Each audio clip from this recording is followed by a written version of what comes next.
We will be joined by our friend Sam Yarnell later on in the show. Get his thoughts on the AP Top 25. The preseason poll for college has been released, college football. We'll get into that a little bit, take a look at what the poll tells us and doesn't tell us. We will also chat it up on a couple of baseball items with him a little later on in the show. Matt Verderame will be here from Sports Illustrated, their insider, friend of the program. Get his thoughts on preseason training camps, some of the big stories, which we'll also be talking about here in the big story in just a couple of minutes. Odds and ends with Live Golf making news again, and probably not for the reasons they had hoped, and the passing of a sports media icon. But we start things out as we always do on this Tuesday edition of the show. It's time for the big story.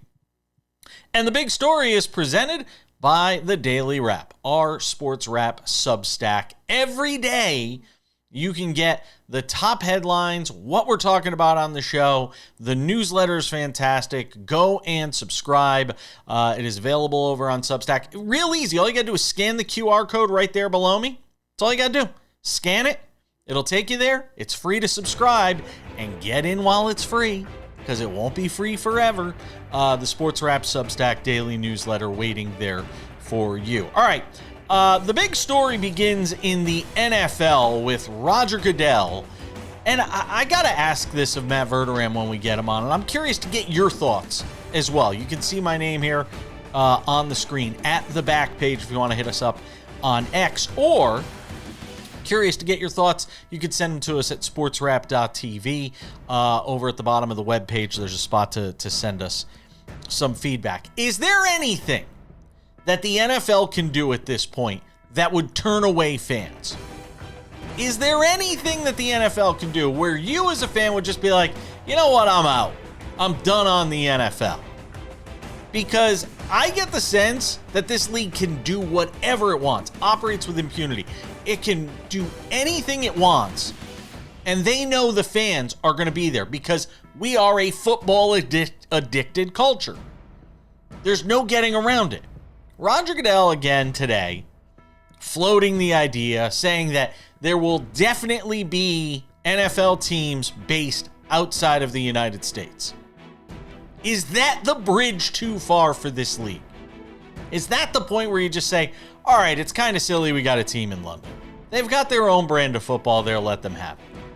I think the novelty of going to Mexico City, even Australia, as crazy as it is, going to Europe and playing games in Madrid and playing games in London and all over the UK, I think that stuff is great. I don't have a problem with that, even though it means I have to get up at some ridiculous hour to watch the games in Europe during the season. I've complained about that enough. But placing teams there permanently, I don't know if players are going to want to play there. I think it brings up a ton of logistical problems and nightmares for the league. And I think ultimately it might be the bridge too far. It might be the straw that breaks the camel's back. But then again, guys coming out of football as walking vegetables, getting ALS and Parkinson's years later and dementia and everything that results from head trauma, that doesn't seem to matter to you as an NFL fan. Doesn't matter to me. All it doesn't happen while they're on my fantasy team. Bad officiating? Doesn't matter. What's a little bad officiating? As long as it doesn't impact my team, my fantasy team, the team I'm betting on, doesn't matter to you. We still made the playoffs at the end of the year. If that doesn't matter, what difference is it going to make if they decide to put a team in Berlin? Oh yeah, they did that already, didn't they? The World League, NFL Europe. How'd that work out? I think it's a bad idea. But Roger Goodell seems to know better. And he is the guy calling the shots along with the owners. Big story number one. Big story number two. Terry and Arnold, the Seahawks say they're still planning to sign him. But they're working out the timing. According to NFL Network's Ian Rappaport, Mike Garafolo, however he wants to pronounce it, This is one that is puzzling to me. I get the need for the Seahawks to try and keep pace with what the Rams are doing. Despite the fact that the Seahawks, by the way, are the defending Super Bowl champions, which we'll talk about coming up in a couple of minutes with our friend Matt Verderame. But they're about to sign a guy facing 8 felony charges. Not 1, do my LeBron, not 2, not 3, not 4, not 5, not 6, not 7, 8 felony charges for Terry and Arnold. 1 would be bad enough. 8? Stemming from a kidnapping and robbery that took place in Tampa back in February. Turned himself in. And he's not going to be able to play while this whole thing is looked into by the league. But just the fact that the Seahawks are joining this list of teams around the NFL that have no shame in their game whatsoever. We don't care that he's got 8 felony charges hanging over his head. And not just 8, he is accused of being the mastermind behind the kidnapping and beating of 3 men who prosecutors believe he wrongly suspected of stealing $100,000 in cash from them, along with luxury watches and bags. So the story goes. Again, it plays into what I was talking about with Roger Goodell. If you're a Seahawks fan, doesn't that turn you off a little? Or is it, innocent until proven guilty if he's on our roster? It's a big story that seems to have no end for the NFL. Teams with no shame in who they sign, and a league that has no shame when it comes to expanding its reach and grabbing more money. And that's the big story. Matt Verderame of SI joins us next.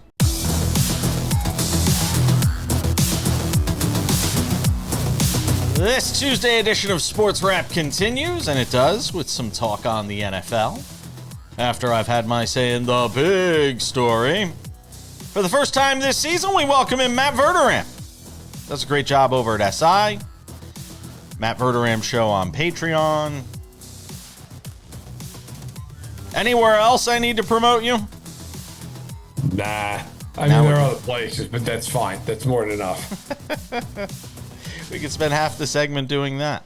So let's talk about the most recent stuff and this story of Roger Goodell coming out and talking about the NFL eventually having teams outside the United States. Is there anything, I was thinking about this morning sitting in bed, is there anything the NFL could do that just goes too far, that it pushes fans away? Because it feels like, to me, it feels like there's nothing this league can do.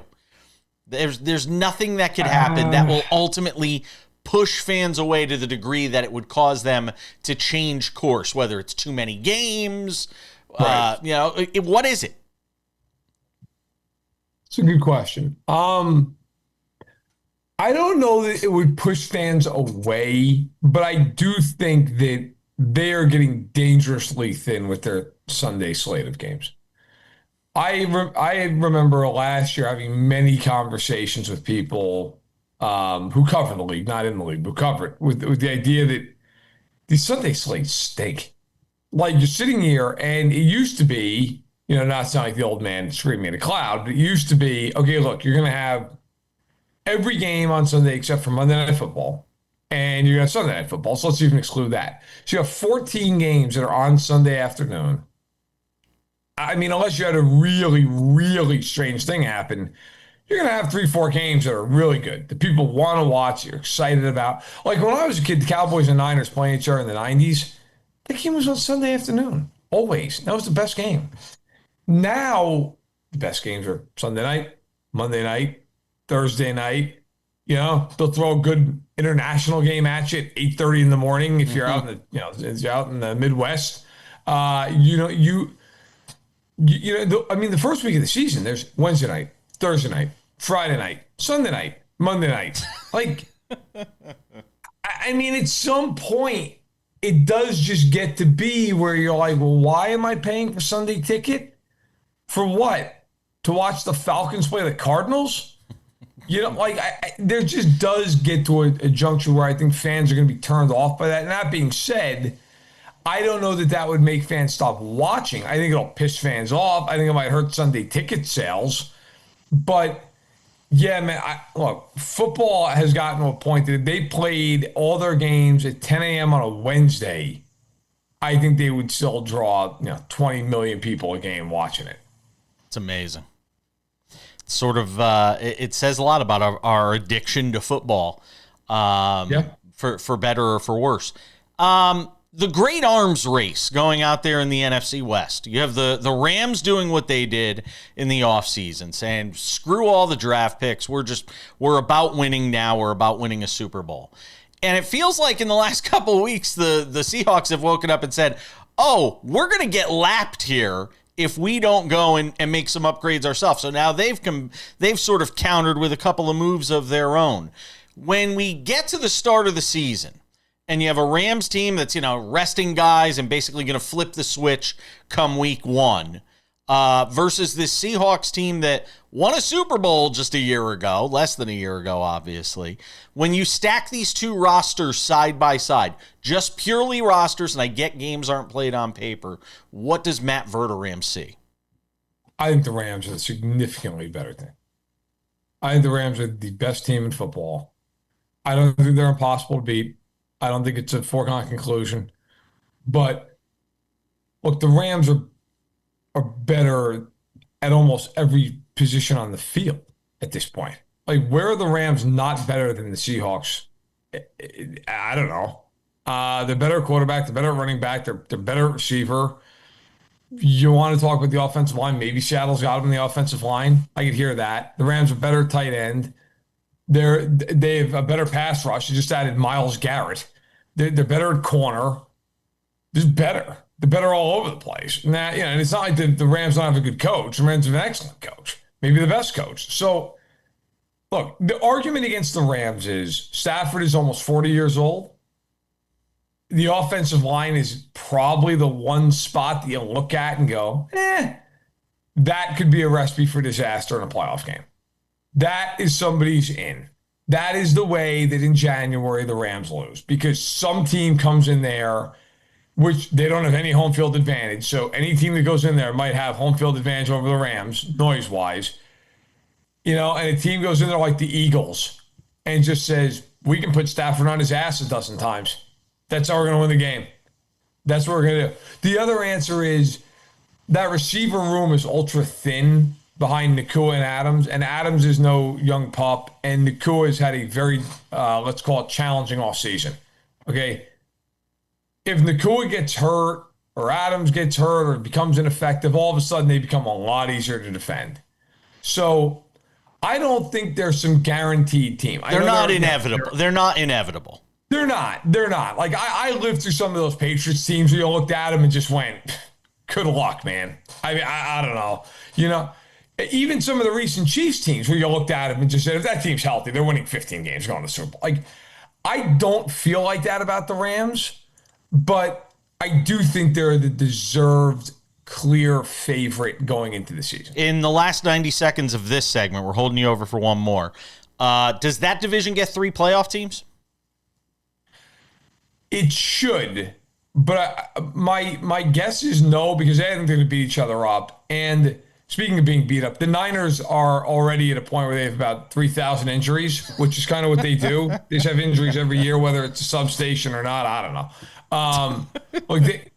They're just hurt constantly. The whole team's hurt. McCaffrey isn't practicing. Evans has already been beat up. He was beat up last year. He's in his 30s. Kittle's coming off the Achilles. He's hurt all the time.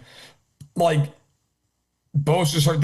I can see a world where the Niners are really talented but go like 7-10 because they're just constantly hurt. So I'll say 2 teams, but in a perfect world where everybody's healthy and everything else, I mean, they should get 3, but I'll say they get 2. All right. In the last 20 seconds, how many weeks before Carson Beck is starting in Arizona?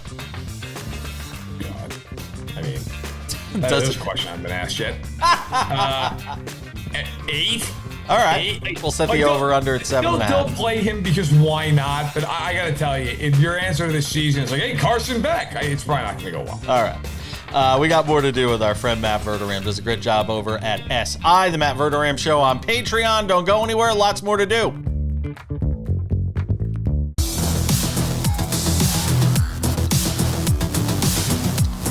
I've always found when a guest says, well, there's a question nobody's asked me, it means they hated the question. And I think Matt Verderame just gave me one of those.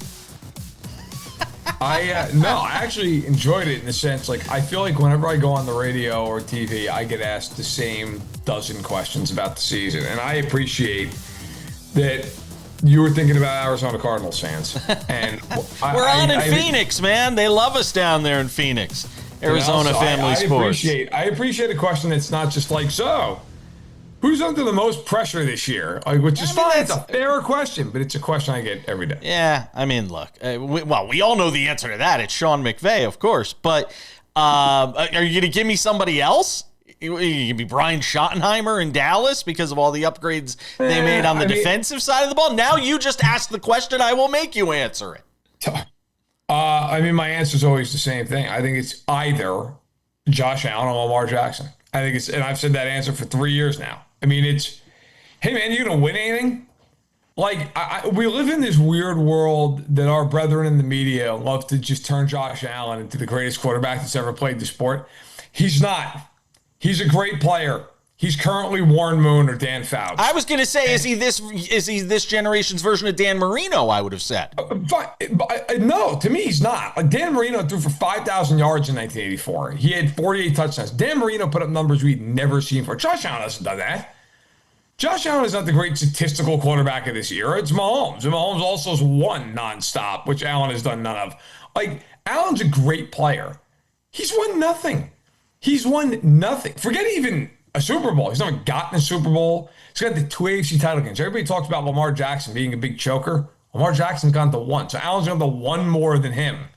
Allen is now on his second head coach, as is Lamar. Allen has been surrounded by some pretty damn good players throughout the course of his career. Number 1 defenses, all-pro receivers, good tight end rooms, great offensive lines, a rushing champion. You ever going to win? You're going to do, I mean, because otherwise, to me, you are the Warren Moon, the Sonny Jurgensen, who, listen, those guys are in the Hall of Fame. They're great players. But I got to tell you, if you and I sat down in a conversation with the greatest quarterbacks of all time, it'd take a long damn time to get to Sonny Jurgensen. You know what I mean? Like, it just would. It wouldn't take a while to get to Brady. It wouldn't take a while to get to Montana or Mahomes. It would take a long time to get to the Sonny Jurgensens of the world, the Bob Waterfields of the world. And that's where Josh Allen's sitting. So if you don't win something, like, is that ever going to change? Are you buying into the hype on the Cowboys? Because I am, given what they've done defensively to this team. If you believe, that Dak Prescott could put together back-to-back good seasons and not have one season where he's hurt, one season where he's ineffective, one season where he's great, and then, sort of revolve those around, are you buying into Dallas, and to what level are you buying in on Dallas? I am buying into Dallas, which scares the hell out of me. Because I am too, though. Look, the Cowboys' offense might be the best offense in the NFL. There's not a weak spot. They're really good to great everywhere. Defensively, you add a couple of first-round picks. I loved Caleb Downs coming out, so I'm super high on him. You get Rashawn Gary in the building. Now you lose a Digazua who you traded to the Niners, which is good for the Niners because he might be the last man standing at the rate that thing's going. They bring in Christian Parker to replace Eberflus at DC. Mm-hmm. And that division's not that good. Like, I think the Giants are improved, but, listen, I think it probably takes a couple years for them where they really want to be. Tunzel getting hurt for the Commanders is a killer. And I like the Eagles in a sense. I know what I'm getting infrastructure-wise with them. I also think the Eagles at this point are like maybe a 10-win team. Like, I don't love that team as much as I did. I like them. So I am buying the Cowboys. I think they're going to win the division. I think this ceiling's probably somewhere they haven't been in 30 years, which is the NFC title game. I don't I still have a hard time, even with the improvements defensively, thinking that team's going to win 3 playoff games in a row. It's kind of how I feel about the Bengals. It's like, are the Bengals really going to run the table with that defense in the AFC? Like, probably not. But I think Dallas could win a playoff game or 2, which is something I haven't felt about the Cowboys in a long time. How much is the league cringing when it sees Jackson Dart criticizing the blue tent? Cringing. Look, if that was one of the big time quarterbacks in the league, probably more so. I will say this: it's got to be one of the least aware things a human being's ever said at an NFL podium, right? Like, this is the 6th time he's been a 10 being evaluated for a concussion, and he's standing up there essentially saying, "I just don't understand what the problem is." It's like, well, Jackson, the problem's you, buddy. Like, you can't stop getting just crushed. Now, to be fair on this one, this wasn't his fault. They just didn't block somebody. He got just creamed. Yeah, Tracy. But, Yeah. I mean, Tracy's got to slide over and he gets just destroyed. I mean, that's not a Jackson Dart. But Jackson Dart's saying something that you're looking at him in the moment thinking, like, are you, like, fully coherent to say that? Like, what?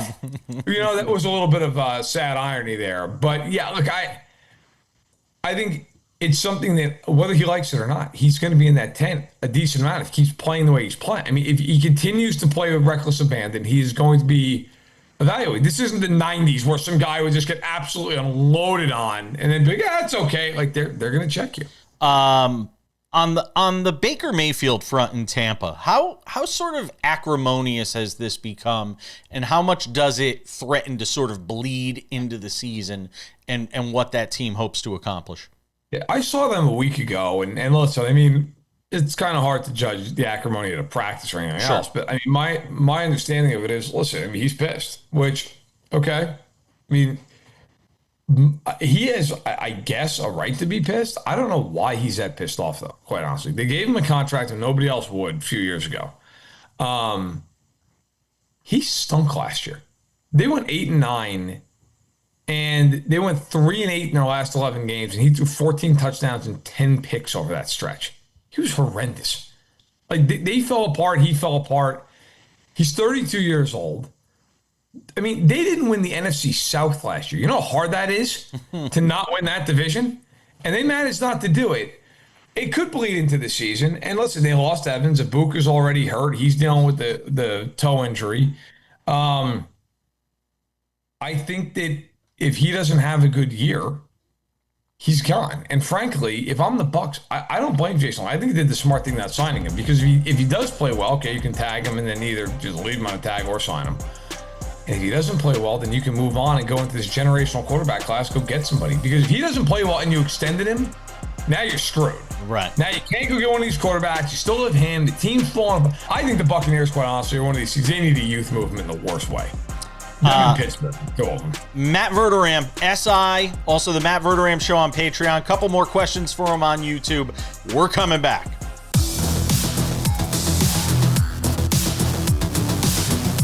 Welcome back to the show. Let's continue the conversation. Move to some baseball. Sam Yarnell hangs out with us on the show most days. SportsWrap running the bases. Just because they've been so bad all year, let's start with the Mets. They've been so bad. But now they've won 10 of 13. And they're only 10 back of the third wild card. Listen, they go on a Red Sox-like run. You never know. They certainly play him more loose. A.J. Ewing and Carson Benj last night doing something you never see. And in the case of Benj, back-to-back plays where he's throwing out guys at the plate. By the way, I don't know who the third base coach is for the Padres. But, I mean, really? I mean, you're actually in a playoff hunt. You're trying to make the postseason here, and you got guys getting thrown out left and right and all over the place, Sam. On a day the Padres officially were sold, not selling out last night, getting beat by the Mets, who have won 10 of 13 and 4 straight after, by the way, sweeping your Washington Nationals. Yeah, I'll get to the Mets in a second. Well, I guess you can't fault the Padres. I mean, Carson Bench made two inhumane throws. That was truly some of the most incredible outfield throws that you will see on a baseball diamond, not only this year, but that I can remember. Right, like this takes you back to the Yoenis Cespedes days when he used to launch just absolute nukes from the outfield. Kid's got a special arm and right. If he can figure out the offense, then he's going to be a guy who the defense can keep him in the major leagues for a very long time, which is good for the Mets. What's bad for the Mets is exactly what you said, is them winning games. I don't know what has gotten in to the people in Queens right now. Like they're Metsing up how much they Metsed up this season already. Like you said, they could go on a Red Sox run for the rest of the season, but that wouldn't put them in a playoff position. This isn't the American League. That would put them maybe fourth in the division instead of dead last. You look at the third wild card spot in the National League, and it's a team that's 8 games over 500. The Mets are 12 games under 500. That just, the math doesn't math there. They're going to be mathematically eliminated by the time September 1st rolls around. Now the Mets are winning games and ruining their draft position. This is horrible. You are the New York Mets under the new guise of the MLB draft and the new guidelines for what the previous CBA set out to how to restrict these big market teams. It is hard, and it is not common that you will see a big market team with a top 5 pick, in the Mets until the last 2 weeks had set themselves on the perfect track for that. Again, it's nearly impossible in the modern Major League Baseball draft. So they're Metsing up as much as they Metsed up this season already. It doesn't get any more Metsy than the people in New York right now. Oh my gosh, it's tough to watch, Jason. It's tough to watch from an organizational standpoint. Stearns is gone after this season, I'll tell you that much. Yeah, well, Andy Green may not be.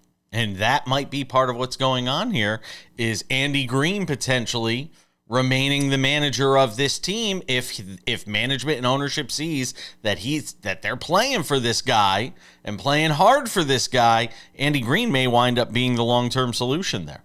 Of the 3 major managerial firings that we think about, that we talked about, the ones that mattered this year for all the teams that blew up, the Red Sox, the Phillies, and the Mets, Andy Green is the 3rd most likely out of those 3 to be the interim head coach or the interim manager that was put into place to be retained. And my guess is there's only one of those guys, based on the reporting that we've seen come out at this point, there's only one of those guys that's going to get retained, and it's Chad Tracy, right? The Phillies basically said last weekend, we're going to hire Alex Cora in this offseason, even if Don Mattingly makes it to the World Series. Andy Green is just not a needle mover. It's the New York Mets. You just learned this lesson with Carlos Mendoza. You need to go out and get somebody that matters. Well, who are you getting then? Who are you getting?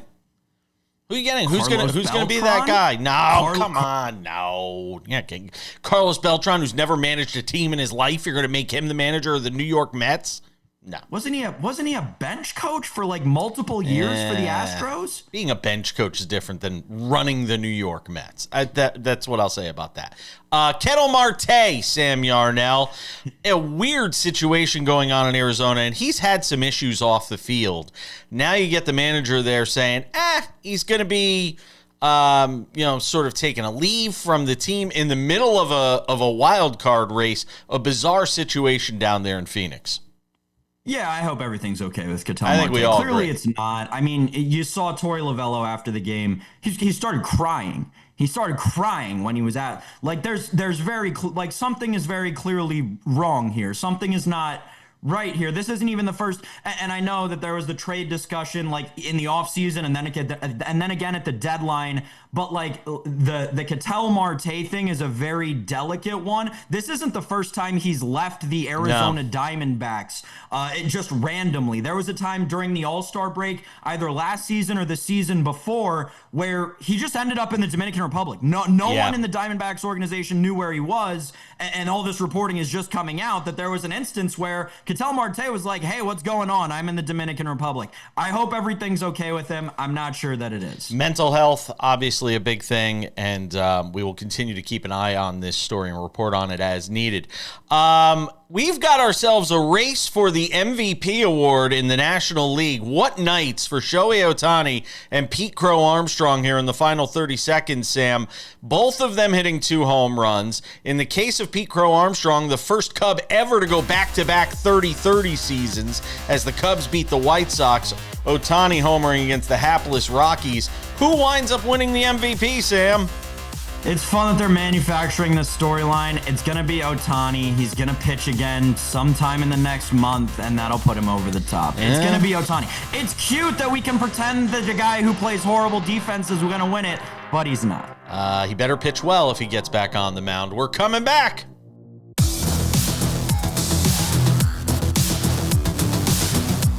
Welcome back to the show. Odds and Ends wraps it up in 10 minutes. Is it the end for Live Golf? They say no, but certainly some ominous signs. Sam Yarnell, the first AP Top 25 poll coming out. The preseason poll, what sets the tone for the season ahead. Ohio State, 40 of 69 first-place votes. Are they the safest choice? Are they the best choice? You know, they lost a significant amount of defensive talent. Caleb Downs, Sonny Styles, Reese, McDonald. I mean, they obviously have credibility on the offensive side of the ball, but what did you make of the first top 25 poll of the year, Sam Yarnell? Absolutely nothing. Jason, let me take you back. A smooth 365 days ago. Sure. When they released the preseason poll for last year, 2025, remember who the top 2 teams were? You remember? Tell me. Texas and Penn State. A team that I don't even think finished in the top 10, and a team that fired their head coach halfway through the season.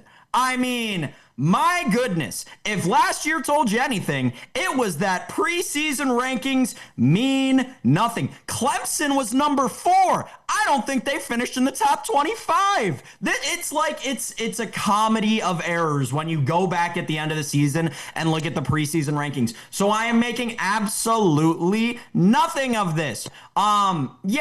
It's college football. We have to wait. Half of these rosters got gutted. The Ohio State had sent half their defense to the NFL. Like, Indiana won the national championship. They're ranked 8th because of how many guys they've got in the league right now. It's just crazy how much is made, and I get it. We're all yearning for football. I'm right there with all of you. I've been talking about it for freaking longer than half of you. But we cannot make too much out of these preseason rankings. It's the middle of freaking August. Nobody knows jack squat about college football right now. Is this the year finally for Oregon? That's what a lot of people are asking. Because if you look at the poll, there they are. The only team to get, the only team that got double-digit votes for second place in the poll was Oregon. For first place votes, they got 14. Georgia finished 3rd, even though they are 3rd in the rankings, even though they don't have any first place votes. And then Notre Dame gets 6.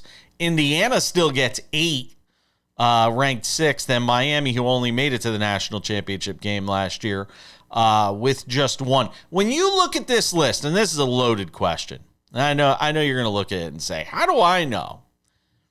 Is there a team further back that could be that sort of surprise? Oh, you got one. That could be sort of that surprise team that isn't getting the love in this poll right now, but might be by the time we get to the end of the season. All right, so that's a little bit of a different question than I thought you were going to ask, and I will have a team for that, but I just got a team that I think will finish the season ranked higher than where they are ranked right now, Notre Dame. And I know you're going to think to yourself, the hell are you talking about, Sam? They're ranked 4th. Look at that freaking schedule. Tell me they don't go undefeated. And if they do, I bet you dollars to donuts with CJ Carr, the Heisman favorite. That team is the #1 overall seed heading into the college football playoff. I think Notre Dame could legitimately, as soon as, if there's an Ohio State loss, if there's an Oregon loss, well, one of them's going to lose. They'll automatically be in that top 2, and then the other one will lose some random game, and then that's going to push Notre Dame into that one. Notre Dame's not going to lose a game all season. Look at their freaking schedule. It is a cakewalk. A team that I mean, Jason, this one seems a little too easy in this NIL era, but I'll just go with the team that spends more money on their roster than any other team in college football history. Give me the Texas Tech Red Raiders in there at 12. Listen, that was an insane defense last year. We were talking about a guy on that defense contending for the Heisman Trophy last year. I'll ride with the Red Raiders. They're down there at 13 with as much money as they spend on football and on that roster down there.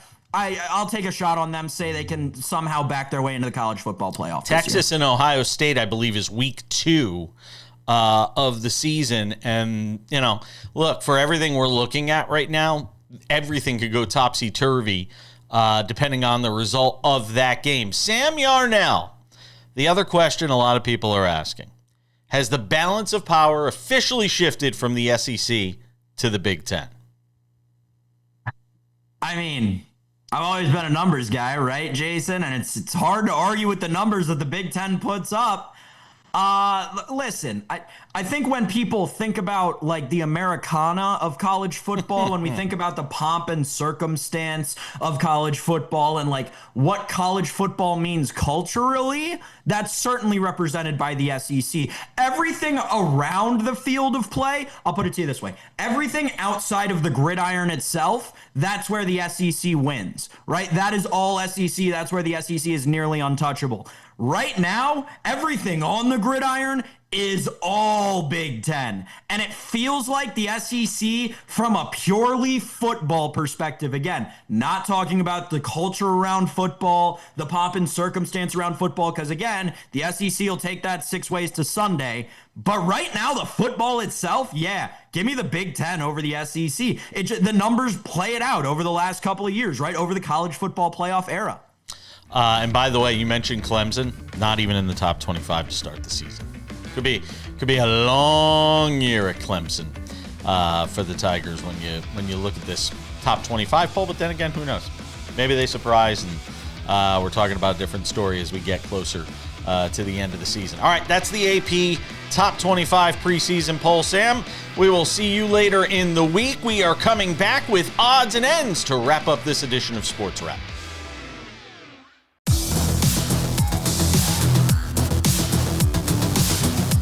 All right, just about time to put the wraps on this baby for a Tuesday. But before we do, a couple of reminders. Tomorrow on the show, David Aardsma, former big league reliever and closer, because SportsWrap's going inside baseball.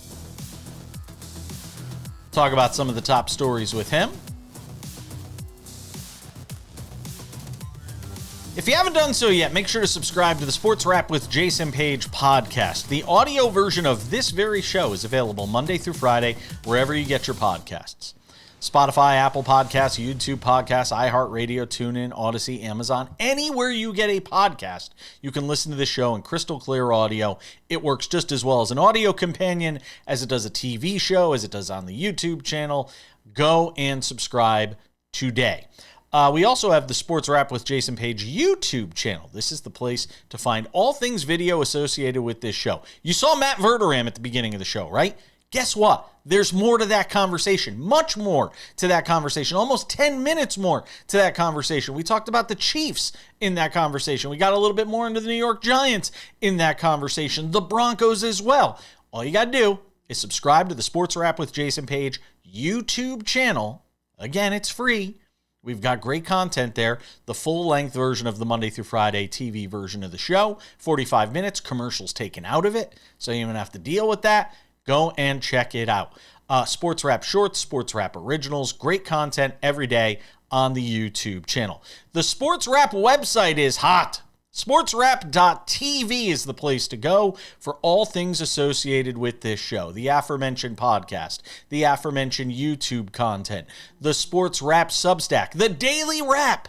If you haven't done it yet, go and get it. It's a newsletter delivered to you every day, right up there at SportsWrap.tv. You can go and subscribe to the newsletter. We make it nice and easy for you. We've even got a contact section if you want to send us love, send us hate, send us your questions.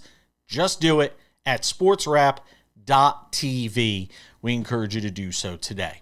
And without any further delay, on this Tuesday edition of the show, it's time for some odds and ends. Odds and ends, and Live Golf just continues to find trouble everywhere it turns. The season-ending tournament, well, not going to happen. Instead, the season-ending tournament will be this week. They were supposed to be in Michigan for their final stop. Instead, this week's tournament, being held outside of Indianapolis, will be the final event of the season. There had been a lot of speculation out there. Mark Schlabach, by the way, has this story over on ESPN. There had been a lot of speculation that the August 27th event would be postponed, canceled, financial costs. You got Scott O'Neill, who used to work with the 76ers, who is now the head of Live Golf. Scott O'Neill is out there basically saying, hey, we've got funding for next year. We're good. It's going to be an equity stake for the players, the golfers that are involved with Live Golf. They're good for next year, but they're not so good for this year, which seems kind of crazy to me. Because if the Saudi PIF funded this thing through this year, they said they were pulling the funding. Didn't they have enough funding to get through this year? Is this thing being mismanaged? Is, whoever's pulling the purse strings putting a little in their pocket on the sides? I don't know. But it doesn't add up to me that Live Golf doesn't even have enough to operate its schedule for this year. That would be very discouraging for me if I'm one of the golfers there thinking, oh yeah, they've got our future set. They've got this whole thing laid out. Everything's going to be just fine. Good luck to the golfers there who are trying to hold that thing together. The John Rahms of the world, the Bryson DeChambos of the world. Good luck to you. Odds and ends, Bill Rasmussen has passed away at the age of 93. The visionary who helped launch, along with his son Scott, ESPN back in 1979 in the town of Bristol, Connecticut, passed away at the age of 93 from the effects of Parkinson's disease. And again, back in 1979, the idea of a 24-hour all-sports network was probably insane. People probably thought it was nuts. And all these years later, we obviously know what ESPN is, what it has become, what it has meant to the state of Connecticut. For our friends watching in Connecticut, you know the impact of ESPN. Bill Rasmussen, also one-time communications director over at the New England Whalers before they became the Hartford Whalers of the NHL, has passed away at the age of 93. Rest in peace. Oswaldo Perella, you may not know who he is. He's a minor league instructor, minor league coordinator for the San Diego Padres, who, by the way, were recently sold. Oswaldo Perella has been detained by ICE officials at an airport in El Paso. And this is one of those stories where real life and the sports world sort of clash and come together. He's 34 years old, from Venezuela. He was not carrying his work permit card at the time. DHS put out a statement saying he entered the country legally in 2014, but that legal status expired in 2018, and he didn't have any documentation saying he could be in the country. How did they know to pick him out? Figure that out yourself. Their AAA affiliate was playing in El Paso, and he was headed back home. He's got kids. Another one of those stories that sort of leaves you scratching your head. They say they're getting the bad guys out. I didn't think the Padres minor league hitting instructor was that. Thanks to Matt Verderame and Sam Yarnell. I'm Jason Page. We'll catch you back here for more Sports Wrap on Wednesday. Bye-bye.